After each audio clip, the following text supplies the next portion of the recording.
da carreira foi em Londrina. Isso. Só que você, como você me comentou, não era muito consumido por Londrina. Então você começou a fazer trabalhos assim, Brasil afora, e também esses trabalhos criaram pernas, né? Foram por aí, e você já foi imprimindo uma linguagem, né? Desde o começo. Como foi isso? Eu acho que, primeiro, porque eu nunca me coloquei dentro de uma caixa. Talvez de me caracterizar assim, ou me render, ou me dobrar, ou qualquer coisa no sentido. Né? Que o que eu escuto, por exemplo, várias empresas que a gente trabalha, por exemplo, existe uma tal história que fala assim, o mercado imobiliário, né? Sim. Existem pesquisas que falam sobre o gosto do mercado. Eu faço... O meu jeito de trabalhar é completamente off essa tendência, entendeu? Eu não acredito nessas ideias, etc. Então, eu acho, desde o começo, eu procurei ser fiel a mim, sabendo que, primeiro, o mundo é carregado de uma diversidade. Então, independentemente das coisas serem boas ou ruins, ou grandes ou pequenas, todo mundo vai ter o seu espaço. E eu comecei a carreira dessa maneira, mas por isso fiz nasci em Cianorte, morei um pouquinho em Curitiba, um pouquinho em Maringá, fiz faculdade em Londrina, ou seja, forasteiro sempre, né, sem referência familiar, de nome ou qualquer coisa. Fiquei em Londrina depois que eu me formei por acidente, literalmente falando que eu sofri um acidente de carro e fiquei sem andar. Então, quando eu fui voltando, fazendo, né, fisioterapia e tudo, um amigo meu me ofereceu um trabalhinho tipo... Faz meu living, ele é bem relacionado, me indicou uma pessoa, me indicou outra, e num instante eu consegui... Foi acontecendo. Recuperei minha autoestima, vamos dizer, nesse sentido, né? Eu consegui me reabilitar e me senti útil, entendeu? Num instante. E assim as coisas aconteceram. Então, tipo, você não tinha um business plan, vamos falar, né? Não existia muita estratégia, não existia estratégia nenhuma, mas as coisas foram acontecendo e desde o começo, tipo assim, essa questão para mim, vamos falar assim, das escolhas, não falaria gosto, mas sobre essa questão das escolhas, para mim sempre foi muito claro, no sentido dessa minha criação de linguagens, porque eu tenho esse background também que não tem uma data para te colocar nessa questão de eu ser um perseguidor de imagens, entendeu? Então eu comecei a formar as imagens que eu sempre vi, acho que dessa maneira. Mas Guilherme é um cara que trabalha muito. Então, mas o trabalho tem... Então, mas muito. O trabalho tem disso. Vamos supor assim, você se alimenta dele. Na verdade, dizem que o trabalho não te define. No meu caso, eu acho que o trabalho me define. Entendeu? Não no sentido que eu vejo essa coisa tipo assim, ainda de falar do trabalho, mas porque quando você trabalha numa área como essa, a sua vida é tua pesquisa. Né? Você não tem uma hora para você começar e uma hora para você terminar. Você está viajando, você está se alimentando tudo é um estímulo, tudo é um estímulo, não é? Por exemplo, em outras carreiras você vai ter que sentar e fazer uma pesquisa específica sobre um assunto. Você pode ter insights, mas você sempre vai ter que fazer uma pesquisa muito focada, não é? Sim. Nessa área é lifestyle mesmo, é a vida que você leva. Não é? Então, é o lugar que você come, o lugar que você dorme, o hotel que você fica, são os amigos que você tem. Isso tudo é trabalho, na verdade. Você não consegue mais separar quem é o trabalho, quem é a sua vida pessoal. Né? Então, vamos falar assim, persona e personagem viram uma coisa só. Uma coisa única. Inclusive, deve ser muito por isso que você é um dos caras assim mais chamados para declarar, para mostrar, para falar de objetos de desejo. A gente vê você muito relacionado a isso, né? Mas eu acho que foi bem isso mesmo. Eu sempre fui fazendo, como eu te falei assim, o meu caminho. Então, por exemplo, assim, eu aconteci numa época, e eu pertenço a uma geração que não tem não tem muita gente da minha idade. Na verdade, não tem quase ninguém da minha idade, entendeu? Então, tipo assim, eu fiquei meio sozinho no mercado e meio solto. E eu vim com uma série de informações também que não fazem parte de um repertório que até então se imaginava de arquitetos na época, né? Então, por exemplo, né, eu já sou de uma geração toda tatuada, mas um estilo totalmente diferente, né? Eu lembro até então que as pessoas eram totalmente coxinhas, certinhas, né? Eu trabalhava no meio que pessoas usavam calça de prega, sabe assim? Então era outra pegada, né? Então eu sempre fiz a questão de você falar assim, você é moderno? Eu falo, óbvio que sou moderno, né?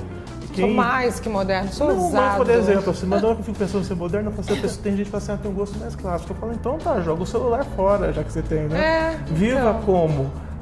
Esse tipo de coisa é muito...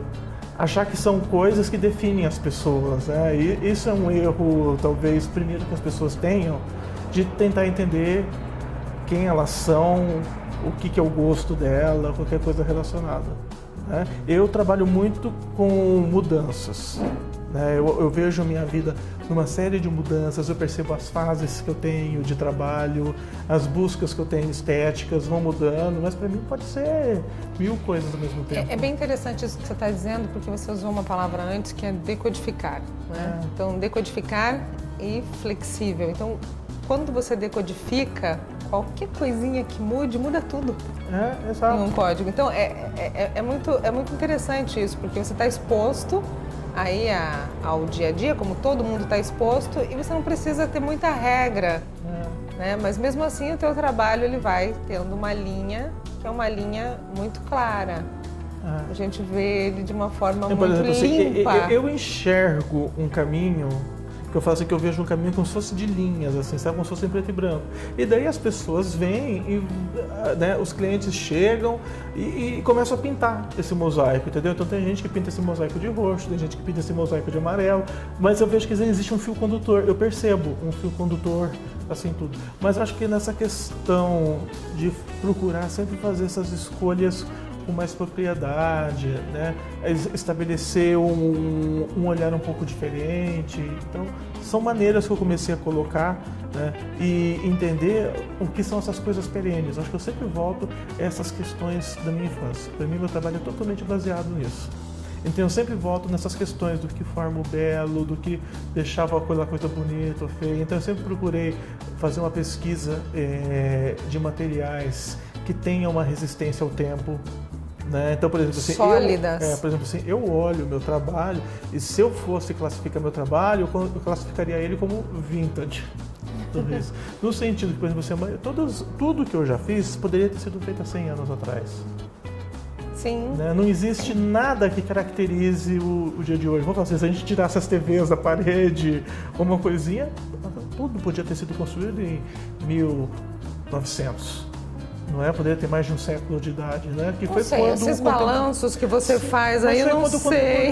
Mas a gente já teve isso no Brasil, em épocas, tipo, na verdade... Mas não para residência, de repente, mas, por exemplo, alguma coisa. A ideia, inclusive, dessa corrente de arquitetura que eu pertenço, é justamente esse resgate que a gente chama de escola paulista de arquitetura, né? Que era essa arquitetura plena que a gente teve nos anos 50, 60 no Brasil, né? Na época do Brasil que ia dar certo, do Brasil mais contemporâneo. Então, na verdade, tipo assim, vamos falar assim, em arquitetura você tem um tempo muito mais lento do que o tempo de tudo que ocorre. Né? Então, por exemplo, a arquitetura brasileira, o charme dela é justamente do fato dela ser vintage. Se você olhar, não é porque a gente olha para uma arquitetura japonesa, você vê extrema tecnologia, não é? Todos, né, agora os ganhadores do Pritzker, tudo você vê uma tecnologia inerente, não é? Você depende de materiais, de fórmulas, de cálculos de computador, de coisas extremamente sofisticadas. E você olha a arquitetura brasileira, ela pertence ao quê? Ela tem um quê de anônimo, ela tem bossa. Quê, tomando uma bossa dentro de uma coisa que eu gosto, que, por exemplo, assim, ela tem música. Minimalismo, por exemplo, assim, minimalismo no sentido da pobreza, são coisas que andam muito próximas, né? Então, essa questão de você minimizar teu repertório, usar as coisas na sua essência, né? São coisas que formam uma escola muito bonita, né? E isso é uma característica, inclusive, de arquitetura latina, não é? A gente pega, vamos supor, arquitetura mexicana, né? Com excelentes nomes, por exemplo, você vê o minimalismo mexicano, é pintado de cor de rosa, pintado de amarelo, pintado de azul com as cores, muito vivo, né? De barragão, só que extremamente... Tipo, pra mim a linha é totalmente japonesa, por um outro lado também, não é no sentido de minimalismo, de composição. Então a gente vai conseguindo traçar, né? Existe esse paradoxo sempre entre o espetáculo de arquitetura que a gente tem hoje em dia e essa arquitetura mais perene, mais contida, né? Então são duas fases diferentes. E já em ramo de arquitetura eu me colocaria 100% nesse ramo contido. Até porque eu acredito que a arquitetura deva ser uma coisa temporal. Eu sou arquiteto, minha formação é de arquitetura e, por exemplo, para mim, interiores é um produto da arquitetura. Então eu sempre gosto de ter uma visão espacial dentro dessa questão mais perene, mais estática, né? E depois a parte de imobiliário, eu já acho que é uma parte que deve ser completamente lúdica, porque já diz o nome, é móvel. Né? A gente não deve levar isso tão a sério. Exato. Então, são posturas, né, que a gente tem. Mas, por exemplo, veja, eu não tenho no escritório, se me pedir um laboratório de materiais, a gente guarda num negocinho pequenininho, porque a gente tem essa... Não precisa. A gente tem essa questão de trabalhar com coisas muito enxutas e tudo na sua essência. São muito enxutas, mas são esses grandes vãos, esses grandes volumes, vazios e repletos de luz, mas esses são os paradoxos. Muito bacana isso. Esses são os paradoxos que a gente procura colocar no trabalho.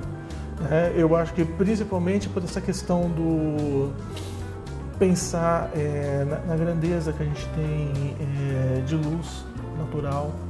Né? Na possibilidade que a gente tem de paisagismo que entra, né, dentro da tua obra, muito bacana isso. Mas isso é uma coisa assim que você essa falta de limite do dentro e do fora.